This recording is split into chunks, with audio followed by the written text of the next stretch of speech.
Hi guys, I'm Dimension Jumper, and today's video is going to be little bit different than other listing videos that I've done in the past. This listing video is going to be me ranking every single boss from the Legend of Zelda Skyward Sword. Now, the Skyward Sword is one of those Zelda games, and one of those games in general, that has fans divided down the middle. There are those who don't really like this game, and there are those that really love this game. And I'm one of those fans that really love Skyward Sword, mainly because of the characters, some of the areas that you can go to, and also because it's the very first game in the timeline. So I think that game kind of answers a lot of the things that have been introduced within the Zelda games. And the boss fights, some of them I quite enjoy, some of them not so much, and that's what I'm going to be doing today in this video. I'm just going to be listing or ranking every single boss from worst to best, depending on how much I enjoyed their boss battles. Now, I will be putting the Girahim boss fights and Imprison boss fights as one separate whole fight, because those two fights are basically, the same, because you basically fight both the Imprisoned and Girahim separate times, but on 3 different occasions. So yeah, I'll be putting those two boss fights as their own list, but as their own separate part. So for number 9, which is the worst, is Tantalus. Now, Tantalus is the boss of the sand ship, and I think this fight is a bit underwhelming, mainly because of Tantalus' design.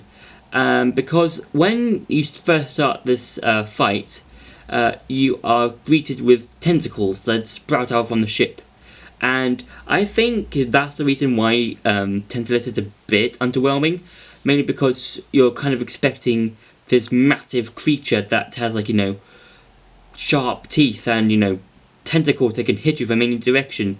But instead, Tantalus kind of reminds me of one of those monsters that you can basically just go up and hug.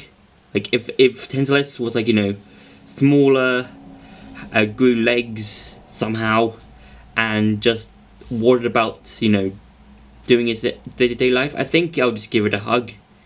Honestly, it doesn't really look intimidating at all, and plus it's got the eye weakness like a lot of other bosses have, and I think Tantalus in the entire boss fight, it's a bit underwhelming.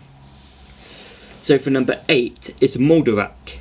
Now, Moldovak is kind of the same thing with Tantalus. I think it's a bit underwhelming in terms of its mainly its design. I mean, because with Moldovak, it's basically a giant scorpion, and again, it's like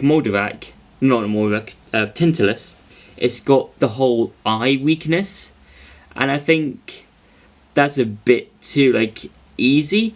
And I think what Nintendo missed with that boss is that they could have had the tail be the weak point. I think that should have been better, and I think that would have made the boss fight a bit more challenging. Because if they had the tail as the weakness, then I would have had more of a challenge with Moldovak, instead of just deflecting his pincers and then just hitting him in its main eye. So yeah, for number 7 is the Imprisoned. Now, with the Imprisoned, with each fight, you basically the Imprisoned grows different body parts. So for the first fight, he's basically an avocado type thing looking monster with teeth and what I think is fire hair, I'm not too sure, and feet. So that fight is quite interesting, because you're basically fighting this giant monster that's 10 times your height. That's basically the size of a building.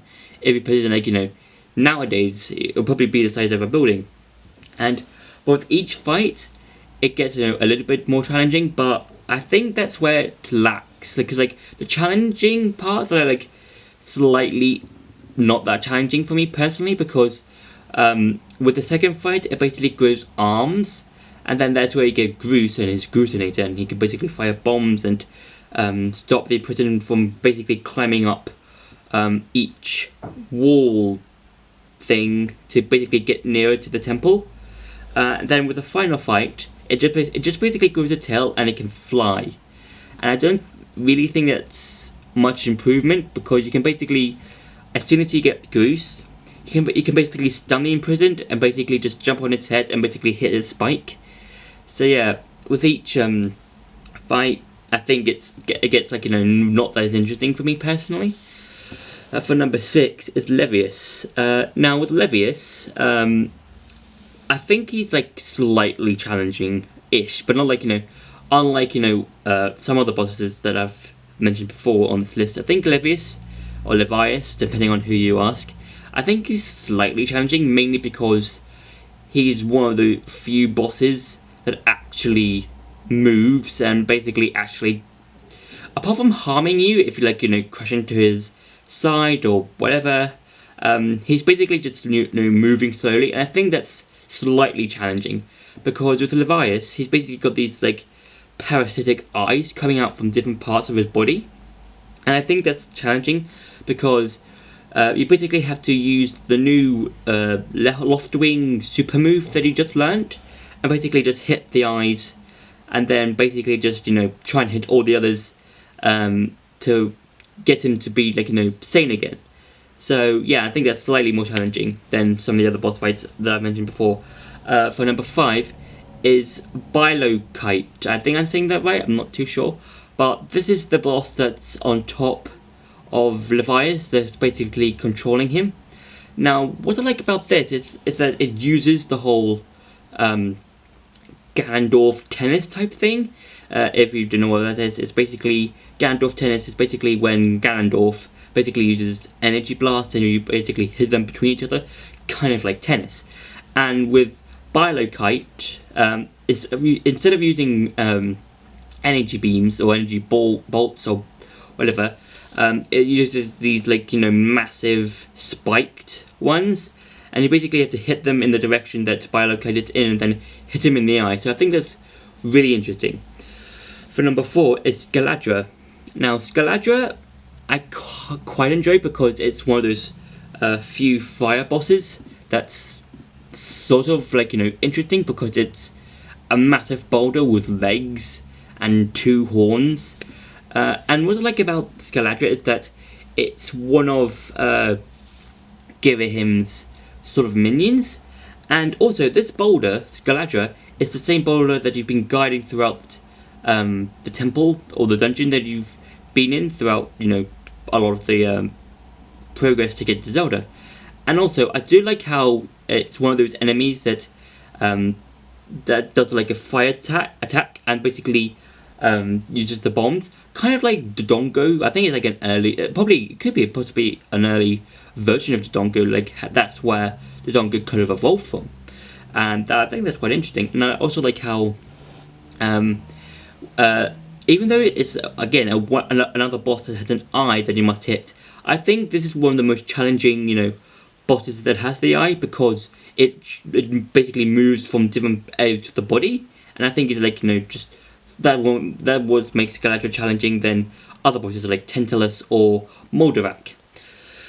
For number 3 is Demise, the final boss. Now, what I like about Demise is that it's probably the most unique and probably cool final boss fights in the in any of the games that I've played.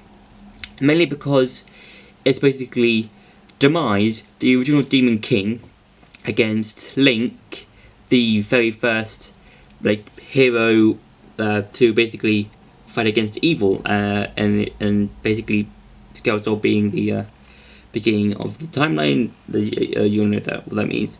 And what I like about this fight is that with the first phase, I quite enjoy how both Link and Demise are basically good swordsmen, and basically they can counter each other. So if Link swings a hit and misses, Demise can basically just counter that and basically make you take a ton of damage.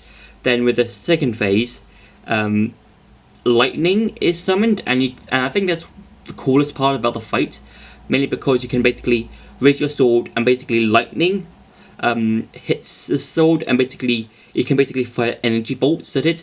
And if they bring that back, I would like to see it in Breath of the Wild 2. If, like, let's say Ganondorf and Link are basically fighting, with their swords, and basically Ganondorf summons, like, lightning clouds or storm clouds, and they do a homage to that. I think that'd be quite cool if they brought back that element. For number 2 is Clocktos. Now, Clocktos is probably one of the better bosses in this fight, or in the game, and it does go pretty high in most lists. And what I like about Clocktos is that he's probably the only Zelda boss to keep his weakness protected, because in the first phase, Clocktos has these multiple hands, and he has two of them protecting its weak spot point thing, which is basically this red orb looking thing, and the other two hands are basically just throwing boomerang blades at Link. And then he's summoning swords in the second phase, and then with the second phase, as I said before, he summons swords, and with his weak spot, he basically has these two gate things, and they just close. And I think that's really quite cool of how Clocktos does that. And he can also summon Curse per Goblins, and I think that adds an awesomeness to the boss fight. And for number 1 is Girahim. Now, what I like about the Girahim boss fight is that with each fight, kind of like the Imprisoned boss fights, Girahim always has different tactics to his fights. So with the first fight, Girahim basically uses swords, and he can also summon daggers, and he can teleport any which direction. He can teleport behind you, in front of you, and with the sword he can basically do different directions, corresponding to which direction you should hit your sword in the opposite way to. So let's say if he was holding his sword to the side, then you should do it on the opposite side, and vice versa, and stuff like that. With the second fight, he makes his hands turn to armor, sort of kind of like how diamonds are because diamonds are quite hard, and you can't break diamonds that easily. And I think that kind of reminds me of the second fight, because with when Girahim does the whole turning his hands it's like armor. And what I like about this fight is that instead of having one blade, Girahim has two blades, and again he can teleport. But one of my favorite parts about the fight, in the second fight in particular, is the fact that Girahim can jump and jump up and disappear, and he'll land on your position, and then you can only dodge if you run, and then he'll have his blades stuck in the ground, and then you can go on the counter attack and just hit him a lot. Then in his final fight, I do enjoy how his entire body is armor, and how his voice changes as well, to once being this sort of creepy, ominous voice to a more metallic voice, and then he summons not only his regular blade, but also this massive almost Dark Knight sort of blade, because with the second blade that he summons, it's basically this giant blade, two-handed blade that can only takes a while to swing and hit, but it does do a lot of damage. And I think that's probably the most challenging part of the boss fight, for Girahim, in my opinion, because with Girahim, he can, with that blade, he can basically go turn the blade sideways or normal, and I think that's probably pretty challenging in my opinion, just so that he can you have to predict where which way the blade is going. And so yeah, I think that's why Girahim is probably the best boss in my opinion out of all the other bosses in this game. So yeah, I hope you enjoyed that video. Don't forget to like, share and subscribe, and I'll see you in the next video.